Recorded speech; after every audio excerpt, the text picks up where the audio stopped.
Hello class 11 student. मैं रूपक sir हूँ। मैं आप लोगों का बायोलॉजी टीचर हूँ और आज हम बायोलॉजी के बारे में पढ़ेंगे। तो आज का जो क्लास होगा वो इंट्रोडक्शन क्लास होगा बायोलॉजी का, जिसमें हम बायोलॉजी के बारे में कुछ जानेंगे, बायोलॉजी के स्टडीज़ के बारे में जानेंगे। कुछ टर्म्स होता है इम्पोर्टेंट टर्म्स, उसके बारे में हम सीखेंगे। उसके बाद जैसा आपका कोर्स ऑफ स्टडी है, सिलेबस है, step by step, chapter by chapter हम करेंगे। तो आज का जो क्लास होगा सिंपल इंट्रोडक्शन क्लास होगा। तो लेट्स स्टार्ट करते हैं। पहला देखिए, ये है बायोलॉजी। क्या लिखा है? BIOLOGY, biology. ये बायोलॉजी जो शब्द है, जो वर्ड है, वो कहाँ से आया है? दो ग्रीक वर्ड से आया है। दो ग्रीक वर्ड मतलब दो ग्रीक शब्द से आया है। कौन से दो ग्रीक शब्द से आया है?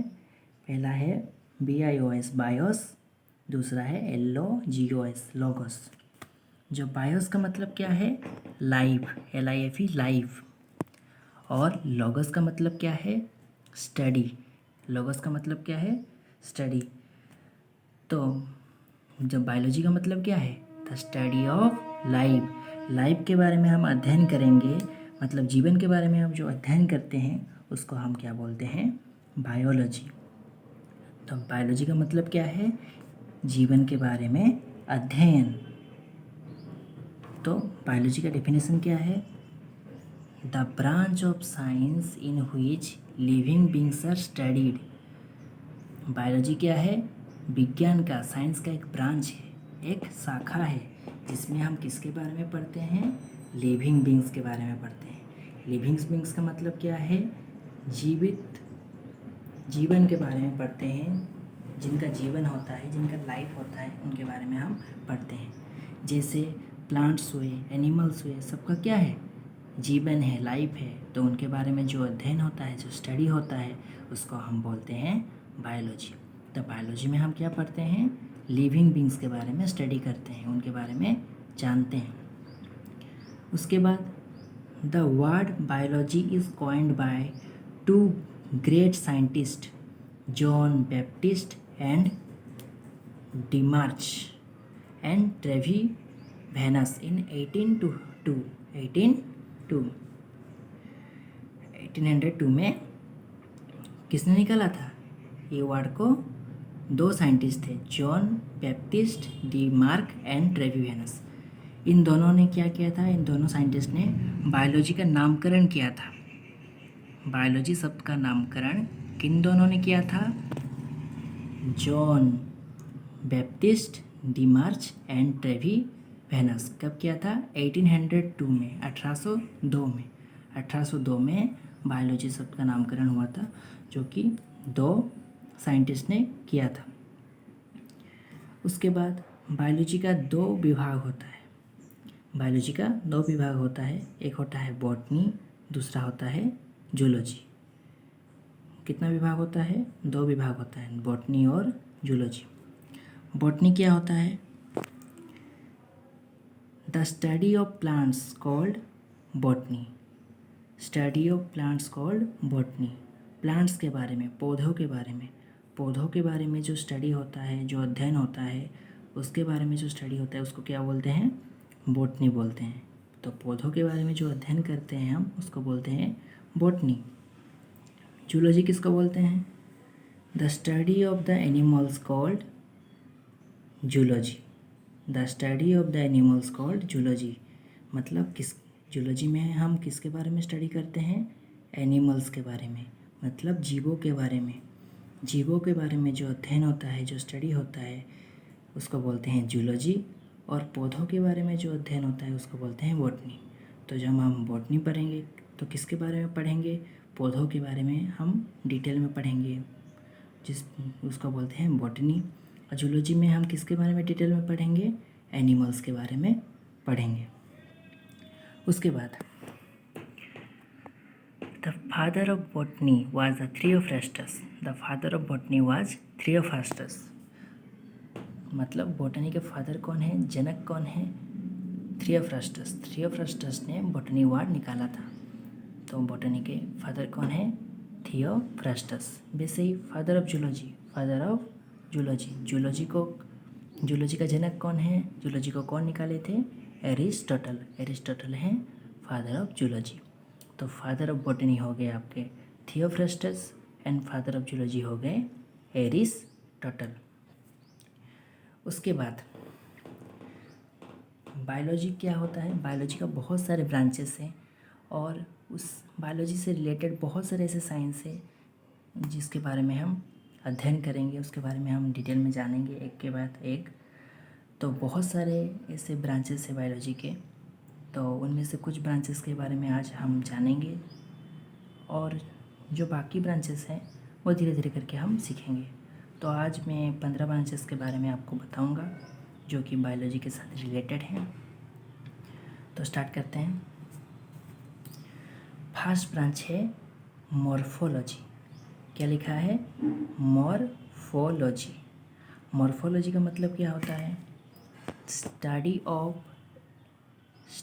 Of external structure of living organism. Study of external structure of living organism. Living organism के एक्सटर्नल स्ट्रक्चर का जो अध्ययन होता है, जो स्टडी होता है, उसको क्या बोलते हैं, मॉर्फोलॉजी बोलते हैं। एक्सटर्नल मतलब क्या होता है, बाह्य, बाहरी हिस्सा। मतलब किसी भी लिविंग ऑर्गेनिज्म, मतलब किसी भी जीवित प्राणी हो या जो पौधा हो या प्राणी हो, प्लांट्स हो या एनिमल हो, उनका बाह्य आवरण का स्टडी को, बाह्य उसका स्टडी को बोलते हैं मॉर्फोलॉजी। मतलब किसी भी प्लांट्स हो या एनिमल हो, उसका बाहरी हिस्से को देख के हम जो अध्ययन करते हैं, जो स्टडी करते हैं, उसको बोलते हैं मॉर्फोलॉजी। उसके बाद आ गया anatomy. The study of internal structure of plants and animal. Study of the internal structure of plants and animals. Plants and animal का internal structure, plants and animal का इंटरनल स्ट्रक्चर का स्टडी को क्या बोलते हैं, एनाटॉमी। इंटरनल का मतलब क्या होता है, अंदरूनी, अंदर का हिस्सा। मतलब किसी भी प्लांट और एनिमल को अगर हम काटेंगे, उसके अंदर का जो हिस्सा हमको मिलेगा, उसका जो अध्ययन होता है, उसको बोलते हैं एनाटॉमी। और किसी भी प्लांट्स और एनिमल का बाह्य हिस्सा, बाहरी हिस्से का जो स्टडी होता है, उसको बोलते हैं मॉर्फोलॉजी। सपोज प्लांट का बाहरी हिस्सा जो हमको दिखता है, क्या क्या दिखता है, लीव्स दिखता है, पत्ता दिखता है, डाली दिखता है, फ्लावर्स दिखता है, फूल दिखता है, उसके बारे में जो हम स्टडी करेंगे उसको क्या बोलेंगे, मॉर्फोलॉजी बोलेंगे। और अगर हम पेड़ को काटेंगे, डाली को काटेंगे, फूल को काटेंगे, तो उसका अंदर में जो हिस्सा मिलेगा, उसका जो स्टडी होता है, उसको बोलते हैं क्या, एनाटॉमी। वैसे ही एनिमल में हमारे हाथ, क्या बाहर में क्या दिखता है, हाथ, पैर, नाक, कान, हमको दिखता है, उसके बारे में हम स्टडी जो करेंगे उसको क्या बोलेंगे, मॉर्फोलॉजी बोलेंगे। और अगर हम बॉडी के अंदर का हिस्सा देखेंगे, बॉडी के अंदर का जो हिस्सा है, उसको अगर हम स्टडी करेंगे, जैसे हार्ट हुआ, किडनी हुआ, बॉडी के अंदर के हिस्सा का जो स्टडी है, उसको किस में जाएगा, वो एनाटॉमी में जाएगा। उसके बाद हिस्टोलॉजी। हिस्टोलॉजी क्या होता है, study of details of tissue structure of organism. किसी भी जीव के अंदर का जो टिश्यू होता है, टिश्यू मतलब ऊतक, उसके बारे में पूरा डिटेल से अच्छे से स्टडी करने को क्या बोलते हैं, हिस्टोलॉजी। तो किसी भी ऑर्गेनिज्म के अंदर का टिश्यू को डिटेल में स्टडी करने को बोलते हैं हिस्टोलॉजी। हम सबको पता है हमारा बॉडी किससे तैयार है, सेल से, कोशिका से। हमारा पूरा बॉडी, हमारा पूरा शरीर, प्लांट का हो या एनिमल का हो, सबका शरीर किससे तैयार होता है, कोशिका से। और कोशिका से ही हमारा क्या बनता है, टिश्यू बनता है। कोशिका का सम्मिश्रण से ही हमारा टिश्यू बनता है, इसको बोलते हैं ऊतक। तो टिश्यू के बारे में हम अगर अच्छे से डिटेल में स्टडी करेंगे, और अगर डिटेल में स्टडी करना चाहते हैं टिश्यू के बारे में, तो हमको क्या पढ़ना पड़ेगा, हिस्टोलॉजी पढ़ना पड़ेगा। उसके बाद आ गया पैलियोंटोलॉजी। Study of fossils. जीवाश्म। फॉसिल का मतलब क्या है, जीवाश्म। जीवाश्म के बारे में स्टडी जो होता है उसको बोलते हैं पैलियोंटोलॉजी। जैसे बहुत साल पहले, हज़ार साल पहले हमारा क्या थे, धरती में डायनासोर थे, बहुत ही अलग अलग प्रजाति के जीव थे जिनको हमने कभी देखा भी नहीं है, पर उनके बारे में हम कैसे जान पाते हैं? क्योंकि उनका जीवाश्म से, उनके मरने के बाद उनका जो जीवाश्म रह जाता है, उनका जीवाश्म से जो स्टडी करते हैं, उन स्टडी से हमको पता लग जाता है कि ये जीव कितने साल पहले था, कैसा दिखता था, इसका मृत्यु कैसे हुआ, और उसके बारे में हम अच्छे से जान पाते हैं। तो कैसे जान पाते हैं? इसको स्टडी करने से जान पाते हैं। तो उसका स्टडी को क्या बोलते हैं? पैलियोंटोलॉजी। तो स्टडी ऑफ फॉसिल्स क्या हो गया? पैलियोंटोलॉजी। उसके बाद आ गया mycology, study of fungi. Fungi का स्टडी को क्या बोलते हैं? माइकोलॉजी। फंजाई क्या होता है? कवक। फंजाई क्या होता है? कवक। कवक का स्टडी जो होता है, कवक का जो अध्ययन होता है, उसको क्या बोलते हैं? माइकोलॉजी। अगर हम कवक का अध्ययन या फंजाई का अध्ययन करना चाहेंगे, उस अध्ययन को क्या बोलते हैं? माइकोलॉजी। उसके बाद आ गया साइटोलॉजी। साइटोलॉजी क्या होता है? Study of cells. Study of cells मतलब कोशिका के बारे में स्टडी करने को बोलते हैं साइटोलॉजी। उसके बाद आ गया यूजेनिक। यूजेनिक क्या होता है? Study of improvement of races. Study of improvement of races. जो जीव हैं धीरे समय के अनुसार वो क्या होते हैं, उनका इम्प्रूवमेंट होता है, उनका तरक्की होता है। जैसे हम देखेंगे हज़ार साल पहले जब का अगर इंसान को अभी का इंसान के साथ कंपेयर करेंगे तो क्या है, हम उस इंसानों से ज़्यादा डेवलप है, ज़्यादा आधुनिक है। क्यों? क्योंकि हम धीरे धीरे क्या कर रहे हैं, बढ़ रहे हैं, उन तरक्की कर रहे हैं, इम्प्रूवमेंट कर रहे हैं, साइंस टेक्नोलॉजी डेवलप कर रहा है। तो क्या हो रहा है, हमारे पूर्वजों से ज़्यादा हमारा मानसिक संतुलन, मानसिक जो क्षमता होता है उनसे ज़्यादा होता है, और उनसे क्या होता है, ज़्यादा शक्ति होता है किसी भी कार्य को करने का। तो यूजेनिक में हम क्या पढ़ते हैं? The study of improvement of races. कैसे तरक्की होता है, मतलब जब इंसान का सृष्टि हुआ था वो क्या रहता था? गुफा में रहता था, पेड़ का छाली पहनता था, कच्चा मांस खाता था। बट अभी कोई करता है क्या? ऐसा नहीं करता है, क्योंकि इंसानों का धीरे धीरे क्या हो रहा है, डेवलपमेंट हुआ है। ऐसे एक डेवलपमेंट करते करते इंसान अभी क्या है, तरक्की कर रहा है, बहुत आगे बढ़ चुका है। कितना दुनिया आगे बढ़ चुका है, कैसे बढ़ चुका है? यूजेनिक्स के वजह से।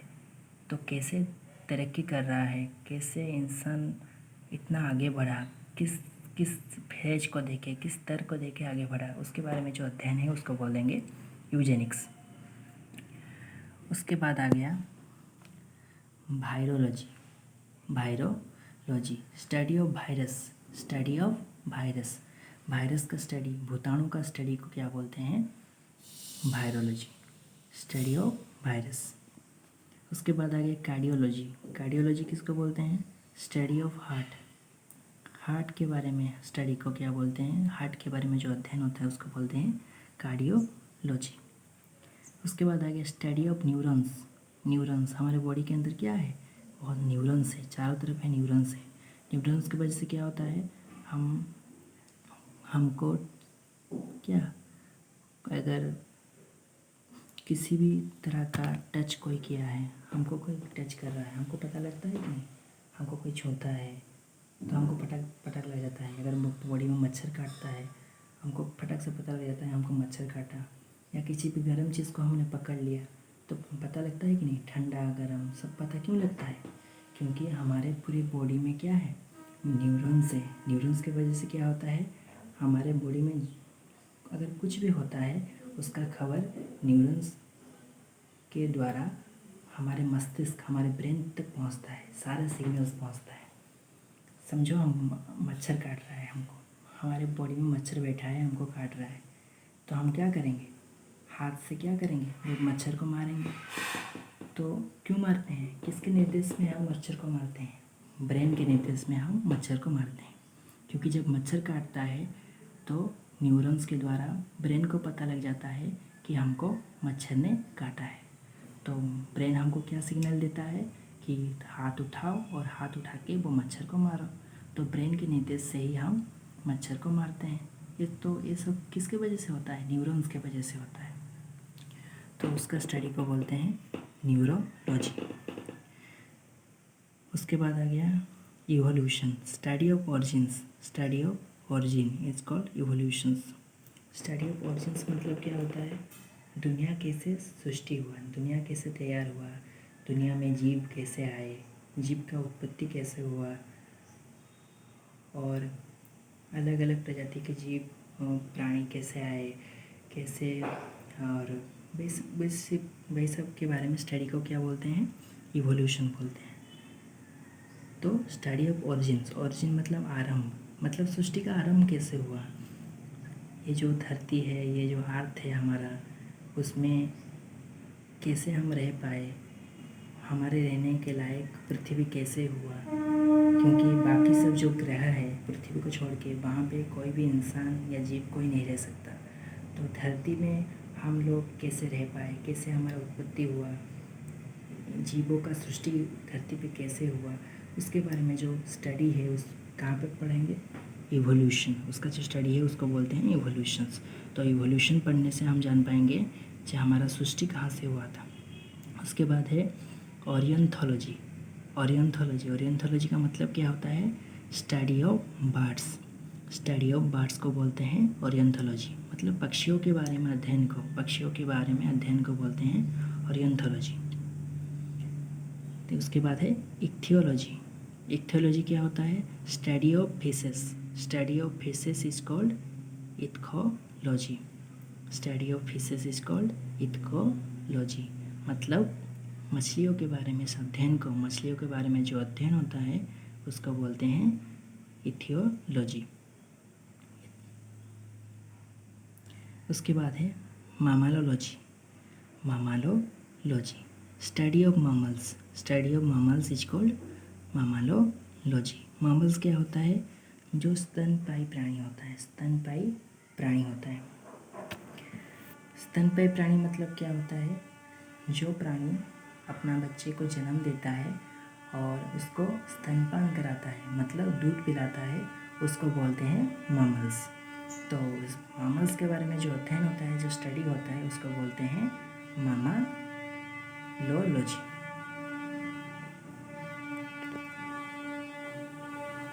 उसके बाद आ गया प्रोटोजूलॉजी। उसके बाद आ गया क्या, प्रोटोजूलॉजी। प्रोटोजूलॉजी क्या होता है, study of one celled animal. Study of one cell animals. Protozoology का मतलब क्या होता है, study of one celled animal, मतलब जिस प्राणी का एक ही मात्र सेल होता है, कोशिका होता है, उसके बारे में जो स्टडी होता है उसको बोलते हैं प्रोटोजूलॉजी। देखो, इंसान के पास क्या होता है, बहुत सारा सेल है, सभी काम करने के लिए, अलग अलग कामों के लिए इंसानों के पास अलग, या इंसान हो या कोई जीव हो, सबके पास अलग अलग सेल होता है। इसलिए हम इंसान क्या है, मल्टी सेलुलर एनिमल्स है, मतलब हमारे पास बहुत सारे सेल होते हैं। लेकिन बहुत सारे ऐसे जीव हैं, एनिमल्स हैं, जिनके पास एक ही मात्र सेल होता है, और एक ही मात्र सेल से वो अपना सारा काम करते हैं। तो ऐसे कुछ एनिमल्स हैं जिनके पास एक ही मात्र सेल है, तो उन एनिमल्स के बारे में जो अध्ययन होता है उसको बोलते हैं प्रोटोजूलॉजी। एग्जाम्पल जैसे एमोइबा। एमोइबा के पास क्या है, एक ही मात्र सेल है, और उसी सेल से वो क्या करता है, खाना खाने से लेके डाइजेशन, हजम होने से लेके सारा काम एक ही सेल से वो करता है। तो उसको बोलते हैं प्रोटोजूलॉजी। उसके बारे में स्टडी को बोलते हैं प्रोटोजूलॉजी। और एमोइबा को क्या बोलते हैं, सबसे छोटा प्राणी। हमारा जो सबसे छोटा जीव, छोटा प्राणी सबसे कौन है, एमोइबा, क्योंकि वो एक ही सेल से तैयार हुआ है और सबसे छोटा प्राणी है। और सबसे बड़ा जीव कौन है? Blue whale. सबसे बड़ा जीव कौन है? Blue whale. तो आज के क्लास में इतना ही पढ़ाएंगे और नेक्स्ट क्लास में इससे रिलेटेड और कुछ पढ़ाएंगे। और नेक्स्ट क्लास में आपका कोर्स ऑफ स्टडी के बारे में बताएंगे कि कौन से चैप्टर्स हैं जिसको हमको पढ़ना है, जो कि 11 क्लास के सिलेबस में है, उसको पढ़ेंगे। उसके बारे में मैं बोलूँगा। उसके बाद एक एक करके चैप्टर के अंदर जाएंगे, एक एक तो सबका क्लास करेंगे। तो बाय, लेट्स स्टडी। पढ़ते रहो अच्छे से, जितना पढ़ा है उसको अच्छे से याद कर लो, अच्छे से लिख लो। मैं उसका फ़ोटो भी आप लोगों को भेज दूँगा। तो नेक्स्ट क्लास में इससे रिलेटेड कुछ बाकी चीज़ बताऊँगा और कोर्स ऑफ स्टडी के बारे में हम डिटेल में जानेंगे।